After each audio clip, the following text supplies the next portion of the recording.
por primera vez le vas a conocer el rostro a una persona que fue estigmatizada, discriminada y sin embargo estaba postrada en un hospital y a su vez viviendo una historia personal que no era para nada fácil de llevar. Matías Adet no es cualquier persona, es la persona que muchas personas estigmatizaron, discriminaron y le hicieron pasar un montón y un sinfín de situaciones incómodas. Hoy, por primera vez, va a hablar, va a contar su historia, la historia de la verdad.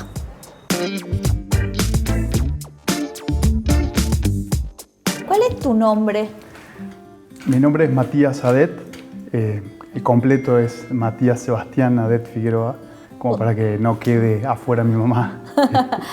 Te pregunto el nombre porque creo que ha sido el nombre que más sonó en el último tiempo, en los medios periodísticos, en la gente, en tu historia, que en realidad creo que esta va a ser la nota más fácil de mi vida porque te tengo que preguntar cuál es la historia que lleva a que muchos conozcan tu nombre. Yo viajé a Europa, lo cierto es que con tus amigos? Yo viajé con un grupo de amigos, veníamos pagando este viaje hace un tiempo, hace alrededor de un año, y yo en el medio de mi viaje, que este era un viaje que estaba previsto para ser mucho más largo, llego a estar alrededor de 6-7 días, digamos, en el transcurso de mi viaje, y recibo, estando en Europa, la mala noticia de que mi papá estaba grave de salud, estaba muy mal. Te dicen lo de tu papá y vos llegaste. Inmediatamente yo saco un vuelo de avión, para él consigo, con mucha suerte, en un avión que estaba casi completo, para el día siguiente que salía desde Madrid a las 6 de la tarde.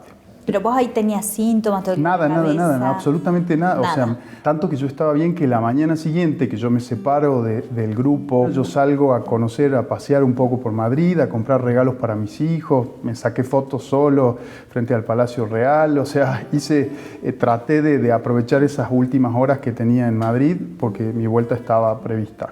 En Europa. ¿Ya había todo lo que nos pasó a nosotros al principio? Se hablaba y las noticias referían al tema, pero no se lo manejaba en ese momento al tema con preocupación. Matías, ¿y cuando llegas a Buenos Aires o hiciste escala en Buenos Aires? Llego a Ezeiza a las 3 o 4 de la mañana. Yo, como sabía que tenía que hacer justamente la cuarentena, había hablado el día anterior con mi esposa. Ella me dejaba mi vehículo particular en el estacionamiento del aeropuerto con mercadería en el baúl porque, de hecho, hice una compra para los 14 días y me fui, de hecho, al lugar donde iba a comenzar mi cuarentena justamente. ¿Cuándo comenzaste a tener síntomas? Yo, promediando el mediodía o pasada el almuerzo, yo después que como, en algún momento comencé a sentir temperatura. Y mi mujer, que estaba medianamente cerca donde yo estaba, también, incluso eso fue hasta un juego de roles, o sea, ella me acercó el termómetro sin que tuviéramos contacto. Y la prueba estaba, o sea, si no, ella hubiera tenido COVID y no fue así. Cuando ella me acerca el termómetro, yo tenía... Creo que lo que es la base para empezar a sospechar, que es 37,5 de temperatura. Empecé a hacer algunos llamados con mi mujer, con otros familiares para contactar a médicos a ver qué me recomendaban. Termino definiendo por la prepaga, por la obra social que tengo, que lo mejor era acercarme hasta la clínica privada donde fui, con barbijo. Antes hablamos con una médica de la clínica, me dijo que venga solo, con el barbijo puesto, que avise, o sea, estaba todo avisado. Antes de ingresar a la clínica ya me suben a una silla de ruedas para llevarme a los distintos lugares. ¿Te hacen el hisopado? Sí. Esto que yo no sabía era que el resultado o el laboratorio del hisopado se hacía en Buenos Aires. ¿Y cómo fue el momento que te vinieron y te dijeron? A mí, si bien me hacen el hisopado el día viernes, pero mi resultado recién está listo el 17 de marzo, martes siguiente. Y expliquemos que cronológicamente en Buenos Aires había muchos test que se estaban haciendo, entonces no quiero meterle la política en esto, pero fue uno de los grandes enojos que tuvo el gobernador. Sí. ¿Cómo puede ser que nosotros tengamos que esperar tanto tiempo? Sí, que nos dijo. Sí. Bueno, sí, recuerdo ese momento. Además, y después vino esta angustia de que no estaba el resultado.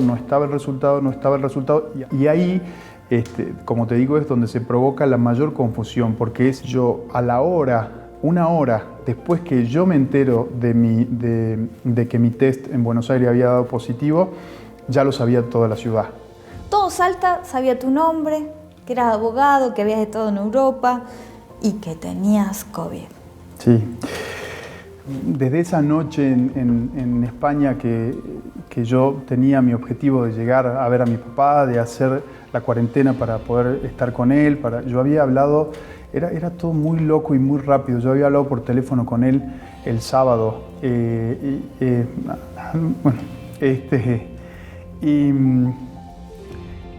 Mi objetivo era tan claro que,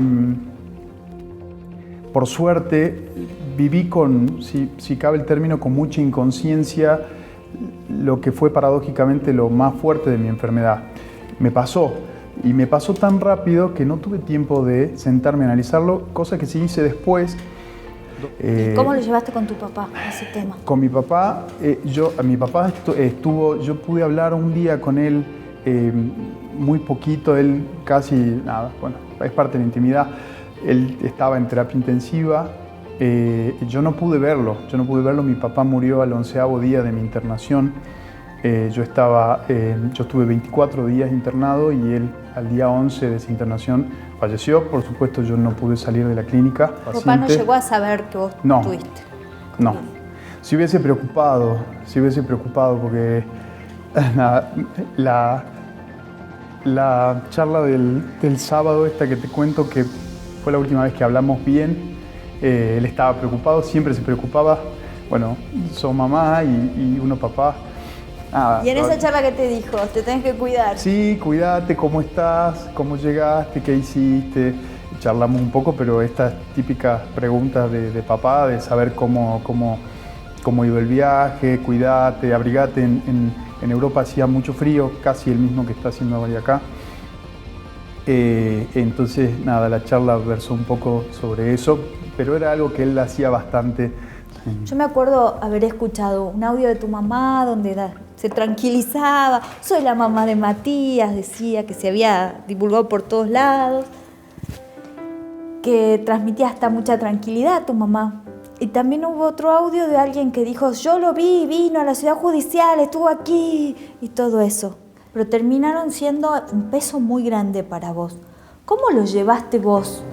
Cuando sale mi positivo y comienza a viralizarse y comienzan a decirse un montón de mentiras, me partieron en 20, me pusieron en la loma. Jamás en mi vida jugué al fútbol en la loma, ni al pádel, ni al fútbol, ni al golf. ¿Y sos amigo de funcionarios? No tengo amigos, tengo algún amigo que pueda haber tenido algún cargo público, pero no soy amigo del poder y esas cosas que dijeron. También yo leí que eras amigo del poder. Es increíble, no lo conozco. Había un funcionario, creo que es de Mitrópolis el apellido, me vincularon directamente, nada que ver, no lo conozco al gobernador. Fueron y vieron las cámaras. Esta persona es una empleada de la Caja de Previsión Social de los abogados y procuradores. La persona se tuvo que retractar porque se había equivocado, pero ¿qué te voy a explicar a vos? Cuando vienen las retractaciones, la escuchan 10 o 20 personas, pero en el momento de la difamación previa, eso, recorre el mundo y después yo hice presentaciones y en este momento esta persona tiene abierto un sumario administrativo porque es una inconducta grave, o sea, hablando de un afiliado de la Caja de Abogados que sacó un comunicado después explicando que yo no había estado ahí. Sin embargo, ya estaba instalada la idea de que yo me había paseado por todo el... Sí, has propagado una enfermedad también. Matías, hay algo que necesito preguntarte. Porque en esta historia yo sigo el mismo eje de tu papá. Vos estabas internado cuando te enterás que tu papá fallece. Sí. ¿Y cómo fue ese momento? Solo, internado, con una enfermedad que no sabías qué te iba a pasar. Pero lo de mi papá ese fue un día triste y yo todo por teléfono. O sea, la verdad era, prefiero no dar muchos detalles, pero fue una situación súper difícil. La verdad que creo que de las difíciles que me tocó enfrentar en toda mi vida, de las más difíciles. Para terminar la nota, me parece que si tendríamos que titularla, ¿cómo te gustaría titular esta nota? Me pasó esto. Primero, que el tiempo me dio la razón, pero me termina quedando esta esta sensación de mucha tristeza, porque lo que me pasó en verdad fue triste.